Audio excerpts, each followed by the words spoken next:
భక్తుల మనోభావాలతో ముడిపడినటువంటి శ్రీవారి లడ్డూ ప్రసాదాలకు సంబంధించి ఏదైతే గతంలో కొన్ని ఫిర్యాదులు వచ్చిన నేపథ్యంలో అనిమల్స్ ఫ్యాట్స్ కలిసినటువంటి నెయ్యి ఇందులో వచ్చిందంటూ కూడా పెద్ద ఎత్తున ప్రచారం జరిగింది. ఇందులో టీటీడీ ఈవోతో పాటు గతంలో అధికారులందరూ కూడా దీనిపైన దర్యాప్తు చేయాలంటూ కూడా ప్రభుత్వానికి చెప్పడం జరిగింది. అందులో రాష్ట్ర ప్రభుత్వం ఆదేశాల ప్రకారం సిట్ ఏర్పాటు అవ్వడం జరిగింది. అయితే ఆ సిట్‌ని సవాల్ చేస్తూ కొంతమంది అప్పట్లో గత ప్రభుత్వంలో ఉన్నటువంటి పెద్దలు సుప్రీంకోర్టులో దాఖలు చేశారు. కూటమి ప్రభుత్వం అధికారంలోకి వచ్చిన తర్వాత ప్రత్యర్థుల్ని నానా రకాలుగా ఇబ్బందులు పెట్టొచ్చు కానీ లక్షలాది మంది, కోట్లాది మంది భక్తుల మనోభావాలతో ఆడుకునే హక్కు కూటమి ప్రభుత్వానికి లేదు.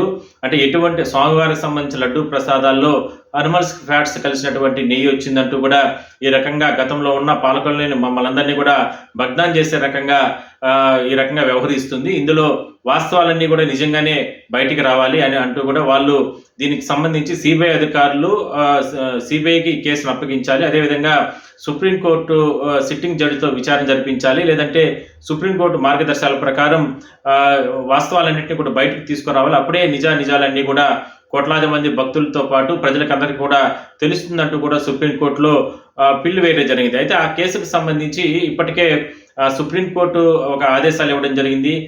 సిట్ను ఏర్పాటు చేయడం జరిగింది. అంటే సిబిఐ అధికారులతో సంబంధించినటువంటి సిట్ రాష్ట్ర ప్రభుత్వానికి సంబంధం లేకుండా. ఎందుకంటే ఇందులో ఇద్దరు సిబిఐ అధికారులు ఉంటారు. మరికొంతమంది రాష్ట్ర ప్రభుత్వానికి సంబంధించినటువంటి గతంలో ఉన్నటువంటి సిట్కి సంబంధించిన అధికారులు, ఒక సీనియర్ అధికారులు ఒక ఇద్దరు ఉంటారు. ఇంకొంతమంది కేంద్ర ప్రభుత్వానికి సంబంధించి అంటే ఏదైతే ఈ ల్యాబ్ టెక్నీషియన్స్లో పనిచేస్తారో, ఎందుకంటే శాంపుల్స్ సేకరించి వాటిని పరీక్షలు జరుపుతారో వాళ్ళకి సంబంధించిన టెక్నికల్ టీంకి సంబంధించినటువంటి ఒక అధికారిని సిబ్బందిని ఏర్పాటు చేస్తారు. ఇందులో ఏర్పాటు చేయడం జరిగింది. వాళ్ళందరూ కూడా గత కొద్ది రోజుల నుంచి కూడా ఇక్కడ తిరుపతి సమీపంలో తిరుపతిలో ఇక్కడ ఎస్యూబీసీ కార్యాలయం వద్ద అక్కడ తాత్కాలిక కార్యాలయాన్ని సిట్ కార్యాలయాన్ని ఏర్పాటు చేసుకోవడం జరిగింది.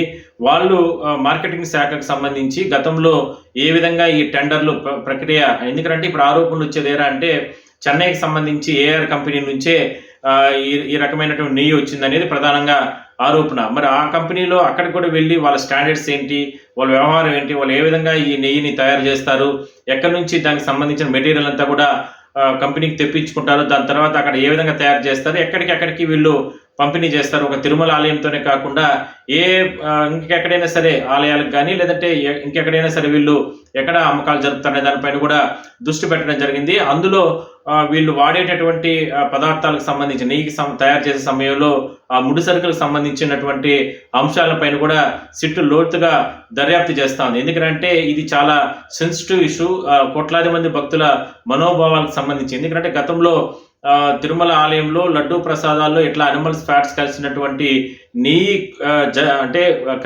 కలిపారు, అది జరిగింది అని అంటానగానే కోట్లాది మంది భక్తులు ఒక రకంగా ఆశ్చర్యానికి వ్యక్తం చేశారు. ఈ స్థాయిలో తిరుమలలో అవినీతి జరిగింది అనేటువంటి భయాన్ని వాళ్ళు వ్యక్తం చేయడం జరిగింది. అందువల్లనే పారదర్శకంగా దీనిపైన చర్యలు తీసుకోవాలనే ఉద్దేశంతోనే సుప్రీంకోర్టు ఆ రకంగా సిట్ని ఏర్పాటు చేయడం జరిగింది. అయితే వాళ్ళు సిట్ అధికారులు ఏదైతే ఇందులో ప్రధానంగా వీరేష్ ప్రభు సిబిఐ జాయింట్ డైరెక్టర్, ఆయన కనుసన్నలో ఈ వ్యవహారం అంతా అంటే ఈ ఏదైతే ఈ కేసుకు సంబంధించి స్టడీ అంతా జరుగుతుంది.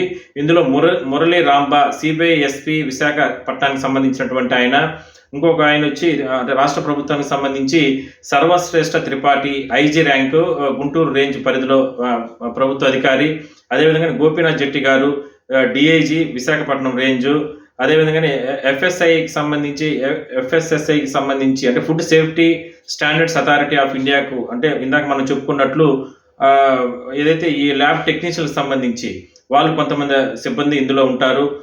ఇలా ఏఆర్ డైరీకి సంబంధించి కావచ్చు, లేదంటే వైష్ణవి డైరీ నుంచి, ఇట్లా కొన్ని డైరీల నుంచి కూడా ఇది ఈ రకంగా వచ్చింది. మొత్తం మీద దీనిపైన సంబంధించి పూర్తి స్థాయిలో కూడా విచారణ జరపడానికి వీళ్ళు చాలా చర్యలు తీసుకోవడం జరిగింది. అయితే ఆ విజువల్స్ కూడా నేను చూపిస్తాను. తిరుమలతో పాటు ఎక్కడెక్కడ వీళ్ళు తనిఖీలు చేశారు ఏంటి అనే దానిపైన కూడా పూర్తి స్థాయిలో కూడా దర్యాప్తు అయితే జరుగుతుందని మనం చెప్పుకోవచ్చు. ఎందుకంటే ఇది చాలా సెన్సిటివ్ మ్యాటర్ కాబట్టి వాస్తవాలన్నీ బయటికి రావాలనే ఉద్దేశంతోనే సుప్రీంకోర్టు కూడా ఆ రకంగా చర్యలు తీసుకోవడం జరిగింది.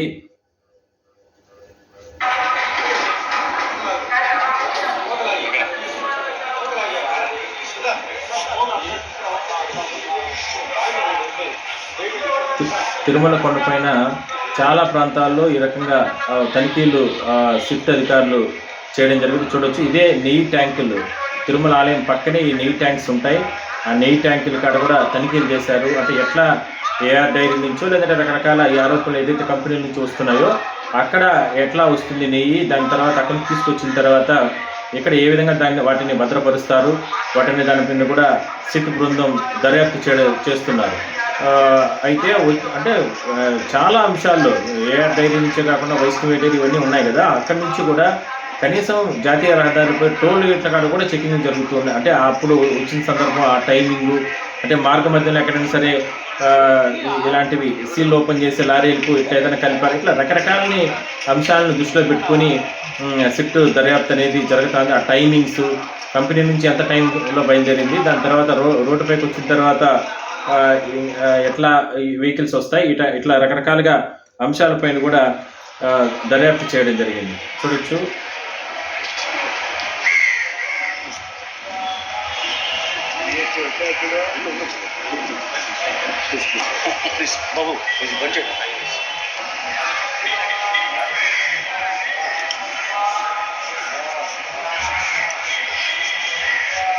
లడ్డూ ప్రసాదాలు అక్కడ తయారు చేసే చోట నుంచి కూడా లోపలంతా పోర్టులో అదంతా కూడా చెకింగ్ చేసిన తర్వాత, తనిఖీలు చేసిన తర్వాత, అక్కడ ఉన్నటువంటి పోర్టు కార్మికులతో వాళ్ళందరితో కూడా మాట్లాడిన తర్వాత మొత్తం కూడా దర్యాప్తును కొనసాగిస్తున్నారు.